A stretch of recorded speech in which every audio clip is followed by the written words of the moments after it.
في الأيام الأخيرة ناس كتير جدًا قابلتها مشكلة إن بطاقة ريدوت باي ما بقتش تقبل على الجوجل بلاي، وطبعًا أنتم عارفين إن أغلبية البطاقات ما بقتش شغالة دلوقتي، فناس كتير جدًا كانت بتعتمد عليها. أنا جربتها برضه في الفترة الأخيرة، وعشان الستور بتاعي مصري اداني رسالة إن البطاقة غير متوفرة في بلدك، فراسلت الدعم الفني قالوا لي إن هم ما عندهمش أي مشكلة، وإن ممكن المشكلة تبقى من الجوجل بلاي بتاعك، وادوني نصيحة كده في الآخر إن حاول تغيّر بلد الستور بتاعك.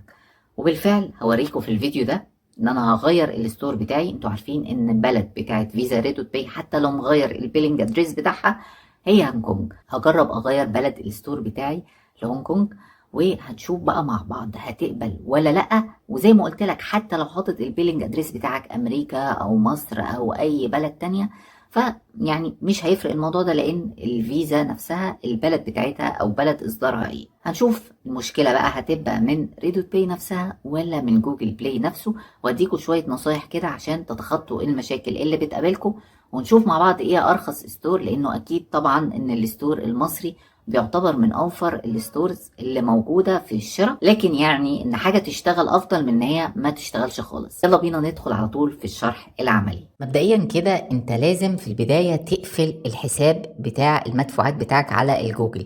فبتروح على الجوجل عندك، وبعد كده بتنزل عند خانه المدفوعات، وبتختار هنا كلوز بيمنتس بروفايل. بيطلب منك الرقم السري بتاع الايميل بتاعك اللي انت عايز تقفل خانه الدفع فيه، وبعد كده بتحط الباسورد وبتعمل استمرار، وبعدها على طول بيتقفل معاك الحساب بدون اي مشاكل.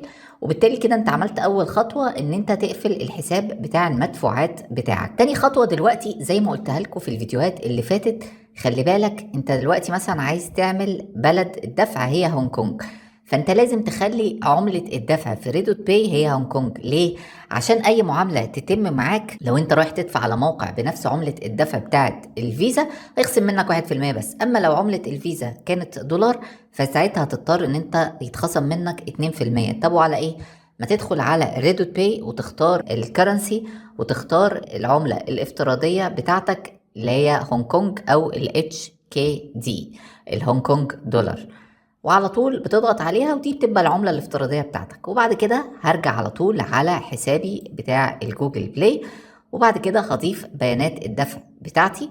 بحط طبعا 16 رقم بتوع الفيزا والرقم السري وتاريخ الانتهاء، وبحط اسمي وهحط البلد. طبعا هنا البلد لازم تختارها هونج كونج، واحط اي مدينة انت عايزها واي رمز بريدي تجيبه من على الجوجل. طبعا انا العملية اللي عملتها دي تمت من غير في بي ان. لو انت عايز تستخدم في بي ان مفيش مشكلة، ممكن مثلا تحصل قدام مشاكل فيبقى الفي بي ان افضل لك، لكن انا لحد النهاردة شغالة معايا بدون في بي ان بدون اي مشاكل. انا بس بقول لك المشكلة وحلها عشان تخلي بالك. زي ما انتم شايفين بعد ما ضفت بيانات الفيزا كلمة اللي هي الان افيلابل اللي كانت موجودة على الستور المصري ما بقتش موجودة، وبالتالي ده اول حاجه مبشره ان شاء الله الفيزا هتشتغل معايا. فانا هجرب مثلا اعمل شكرا على فيديو عندي بحيث اشوف كده هل معامله الدفع فعلا هتتم ولا لا، لانها بتتم عن طريق الجوجل بلاي.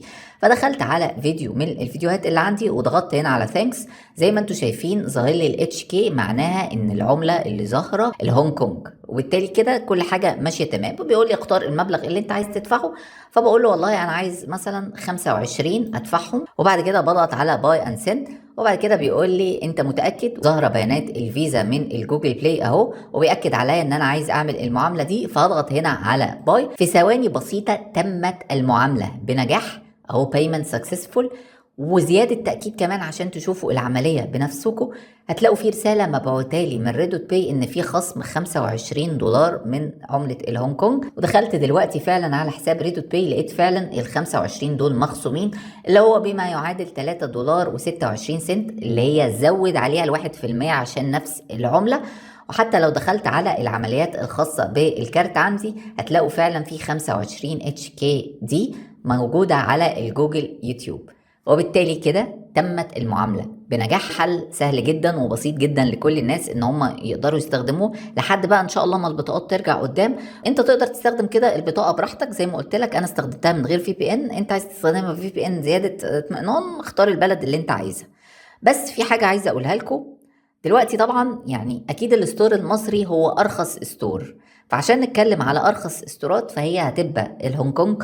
وهتبقى السعودي وهيبقى التركي. خلي بالك بقى لو انت عايز تعمل ستور تاني يبقى هتخلي بيانات الدفع تخليها مثلا السعودية او تركيا او ايا كان البلد اللي انت عايزها، وبرضه هترجع تغير عملة الدفع في ريدوت باي نفسها زي ما عملت لهونج كونج، ترجع تغيرها بقى للريال السعودي او ليرة التركية ايا كان بقى انت عايز الايه ستور بلده ايه. ولو في حد عنده اقتراح لستور تاني، يعني دي تعتبر افضل ستورات موجودة تقدر تستخدمها مؤقتا وتشتغل بيها لو عندك حاجة مهمة وعايز تشتريها. اتمنى الخير والتوفيق للجميع، واتمنى ان انا اكون افدتكم. لو في اي حد عنده اي تجربة عايز يحكيها اتفضل يكتبها في الكومنتات. شكرا جدا يا جماعة لحسن استماعكم، والسلام عليكم ورحمة الله وبركاته.